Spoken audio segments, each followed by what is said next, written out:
नमस्ते दोस्तों, इस कहानी को अच्छे समझने के लिए पिछला भाग ज़रूर देखें। चलिए कहानी शुरू करते हैं। अगली सुबह सब लोग नाश्ता कर रहे थे। मिस्का सीढ़ियों से नीचे आ रही थी। उसके चेहरे पर खुशी साफ दिखाई दे रही थी। वो उनके पास आई और वहीं खड़ी हो गई। वो काफ़ी एक्साइटेड लग रही थी। सबने उसे एक नज़र देखा, फिर वापस नाश्ता करने लगे। निहारिका ने उससे कहा, मीसू ऐसा क्यों खड़ी है? आप बैठ और नाश्ता कर ले। उसकी बात सुनकर मिस्का का चेहरा उतर गया। उसने एक बार वहां बैठे सभी लोगों को देखा, पर किसी ने उस पर ध्यान नहीं दिया। ये देखकर मिस्का वहां से जाते हुए बोली, मैं अपने दोस्तों के साथ बाहर जा रही हूँ, वहीं कुछ खा लूँगी। इतना कहकर वो वहां से चली गई। वो बाहर जाते हुए बोली, किसी को भी मेरे बर्थडे याद नहीं है। ठीक है, फिर मैं भी किसी से बात नहीं करने वाली। अब इधर मिस्का के जाने के बाद अशोक ने अंश की तरफ देखते हुए कहा, ये सब तेरी वजह से हुआ है। उनकी बात सुनकर अंश ने अपने कंधे उचकाते हुए कहा, अरे अब मैंने क्या कर दिया? अशोक ने कहा, तूने ही कहा था ना कि पार्टी से पहले कोई मिस्का को विश नहीं करेगा। देखना, अपने बर्थडे पर भी इतने उदास होकर गई मेरी बच्ची। उनकी बात सुनकर निहारिका ने कहा, सही कहा आपने, हमें इनकी बातों में आना ही नहीं चाहिए था। मैं अभी उसे कॉल करती हूँ।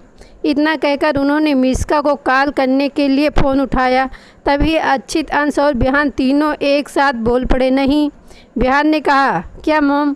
वो हमें रोज़ परेशान करती रहती है, एक दिन खुद होगी तो कोई बड़ी बात नहीं है। उसने अपना सर हिलाते हुए कहा, बिल्कुल, आज शाम तक की ही तो बात है, आप चिंता मत कीजिए। निहारिका ने आगे कुछ नहीं कहा। फिर सब ने नाश्ता कर लिया। आज कोई ऑफिस नहीं गया था। सब लोग पार्टी की तैयारियां कर रहे थे। सब लोग इधर उधर घूम रहे थे और पार्टी की डेकोरेशन कर रहे थे। बिहान ने पहले ही मिस्का के फ्रेंड्स को मिस्का को पूरा दिन बिजी रहने के लिए कहा था, ताकि सब लोग आराम से डेकोरेशन कर सकें। शाम होते होते सारी तैयारियां हो गई थी। शाम को सब लोग चेंज करने चले गए। अक्षित जब रेडी होकर क्लोसेट रूम के दरवाजे के पास आया, तब उसने शिवान्या को आईने के सामने देखा। वो अपने कानों में ईयररिंग पहन रही थी। अक्षित ने जब उसे देखा तो एक पल के लिए उसका दिल थमसा गया। शिवान्या ने ब्राउन कलर की हाफ शोल्डर ड्रेस पहनी हुई थी। उसके चेहरे पर लाइट मेकअप किया था, बालों को खुला छोड़ दिया था। अक्षित वहीं दरवाजे के पास टिक कर खड़ा हो गया और उसे देखने लगा। शिवान्या, जो कि अभी अपना मंगलसूत्र पहन रही थी, उसे अपने ऊपर किसी की नज़र महसूस हुई। उसने नज़र घुमाकर देखा तो पाया कि अक्षित क्लोसेट के दरवाजे से टिक कर खड़ा था और उसे ही देख रहा था। शिवान्या ने उससे पूछा, क्या हुआ, ऐसे क्यों देख रहे हो? उसकी बात सुनकर अक्षित अपने ख्यालों से बाहर आया और उसके पास आते हुए बोला, कुछ नहीं, वैसे इस ड्रेस में काफ़ी खूबसूरत लग रही आप शिवान्या जी। उसकी बात सुनकर शिवान्या ने मुस्कुराते हुए कहा, thanks for the compliment Akshit ji. फिर उसने अक्षित को देखा। अक्षित ने ब्राउन पैंट्स के साथ वाइट शर्ट पहना हुआ था, ऊपर से ब्राउन ब्लेजर, जल से सेट बाल, हाथ में घड़ी। फोटोज कमेंट में देख सकते हैं। शिवान्या ने एक नज़र उसे देखा, फिर कहा, वैसे आप भी कुछ कम हैंडसम नहीं लग रहे। उसकी बात सुनकर अक्षित ने अपने सिर पर हाथ रखकर थोड़ा एक्टिंग करते हुए कहा, ओ माय गॉड, तुमने मेरी तारीफ़ की, चलो कुछ तो फ़ायदा हुआ मेरे तैयार होकर। वो खुद की पीठ थपथपाते हुए कहा, गुड जॉब अक्षित। उसकी बात सुनकर शिवान्या ने अपना सर हिलाते हुए कहा, अगर एक्टिंग हो गई हो तो चले नीचे। अक्षित ने बस अपना सर हिला दिया। फिर दोनों कमरे से बाहर आए और लोग नीचे आए और देखा कि सब लोग पहले से ही वहां मौजूद थे। पार्टी में ज़्यादा किसी को इनवाइट नहीं किया था। वहाँ पर सिर्फ घर के लोग और कुछ करीबी लोगों को बुलाया था। वहाँ पर तनु और आकाश और प्रेरणा भी आए थे। तनु शिवान्या से शादी वाले दिन के बाद आज मिल रही थी। अक्षित और शिवान्या के पेरेंट्स के बीच अब सब कुछ ठीक हो गया था, क्योंकि सभी ने अक्षित और शिवान्या की शादी को अपना लिया था। अक्षित और शिवान्या अब सबके पास आए। शिवान्या को देखकर तनु उसके पास आई और उसे कसकर गले लगा लिया। वो उससे अलग होते हुए बोली, आई मिस यू शिवी।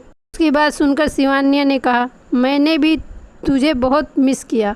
तनु ने उसकी बात सुनकर कहा, चल रहने दे, मुझे पता है तूने कोई महसूस नहीं किया होगा। फिर वो उसके थोड़ा करीब जाकर धीरे से बोली, जीजू ने मिस करने ही नहीं दिया होगा। उसकी बात सुनकर शिवान्या ने उसे घूर कर देखा। तनु अपनी नज़र इधर उधर घुमाने लगी। वो कुछ कहती उससे पहले ही बिहान ने कहा, गाइज मिस की फ्रेंड का मैसेज आया है, वो लोग बस आने ही वाले हैं। थोड़ी ही देर में घर के बाहर कार रुकने की आवाज़ आई। मिस्का कार से बाहर आई। मिस्का ने देखा कि घर में काफ़ी अंधेरा था। उसे थोड़ा अजीब लगा। उसने अपने अपने फ़ोन की फ्लैश लाइट ऑन की। फिर वो वहाँ देखते हुए बोली, मॉम डैड भाई कहाँ हैं आप सब। मिस्का बोल ही रही थी कि तभी सारी लाइट ऑन हो गई। मिस्का ने अपने आसपास देखा तो वो हैरान हो गई। चारों तरफ ब्राउन और वाइट कलर के बैलून्स लगे हुए थे। सामने हैप्पी बर्थडे का एक बड़ा बोर्ड था और उसके साथ में मिस्का भी कुछ फ़ोटोज़ लगी हुई थी। बीच में एक बड़ा सा केक रखा हुआ था। ये सब देख कर मिस्का की आंखों में आंसू आ गए। तभी सब लोग उसे बर्थडे विश करते हुए बाहर आए। मिस्का अशोक जी के पास गई और उन्हें गले लगा लिया। वो रोते रोते ही बोली, मुझे लगा आप सब मेरा बर्थडे भूल गए हैं। उसकी बात सुनकर अशोक जी ने कहा, अरे ऐसे कैसे मैं अपनी प्रिंसेस का बर्थडे भूल सकता हूँ। ये तो हम इन गधों की बातों में आ गए थे और इसलिए तुझे विश नहीं किया। उन्होंने अच्युत, अंश और बिहान की तरफ देखते हुए कहा। उनकी बात सुनकर तीनों ने मुंह बनाते हुए कहा, डैड अंकल। मिस्का उसे अलग होते हुए और तीनों की तरफ देखते हुए थोड़े गुस्से में बोली, तो ये लोग आप लोगों का प्लान था। उसकी बात सुनकर अच्युत और बिहान ने ना में सर हिलाते हुए कहा, हमारा नहीं इसका। अंश की तरफ इशारा करते हुए कहा। अच्युत आगे बोला, इसी का आइडिया था, हमने तो बस उसे सपोर्ट किया। उसकी बात पर बिहान ने अपना सर हिला दिया। उसकी बात सुनकर अंश ने अच्युत की तरफ देखते हुए कहा, तेरे जैसे दोस्त से तो 100 दुश्मन अच्छे। मिस्का ने उनकी बात को इग्नोर कर दिया। वो उनके पास जाते हुए बोली, बहुत मज़ा आता है ना आप लोगों को मुझे परेशान करने में। उसे अपनी तरफ आता देख तीनों भागने लगे। मिस्का भी उनके पीछे भागने लगी। अंश ने भागते हुए कहा, अरे मिस गुस्सा क्यों हो रही है, तेरे लिए हमने इतने प्यार से सरप्राइज़ प्लान किया और तू है कि। वहीं अच्युत ने कहा, अरे मेरा तो इन सब में कोई हाथ भी नहीं था, ये तो इन दोनों की वजह से हुआ है। की बात सुनकर अंश ने उसे धीरे से कहा, बेटा एक बार पार्टी ख़त्म होने दे फिर बताता हूँ तुझे। फिर उसने निहारिका की तरफ देखते हुए कहा, आंटी आप ही कुछ कहिए ना। अंश की बात सुन निहारिका ने कहा, मिसू बस कर अब और जाकर रेडी हो जा। मिस एक नज़र उन्हें घूर कर देखा, फिर अपने कमरे में चली गई। तीनों ने चैन की सांस ली। सभी लोग उनकी हालत देख ज़ोर ज़ोर से हंसने लगे। अशोक जी ने कहा, क्यों और कोई सरप्राइज़ प्लान करना है। उसकी बात सुनकर अंश ने हाथ जोड़ते हुए कहा, बिल्कुल नहीं, आज के बाद सपने में भी नहीं कोई को सरप्राइज़ पार्टी नहीं दूंगा। उसकी बात सुनकर सब एक बार फिर से हंसने लगे। आज का भाग यही ख़त्म होता है। अगला भाग सुनने के लिए हमारे चैनल को सब्सक्राइब करें और कमेंट में बताएं कहानी कैसी लगी। धन्यवाद।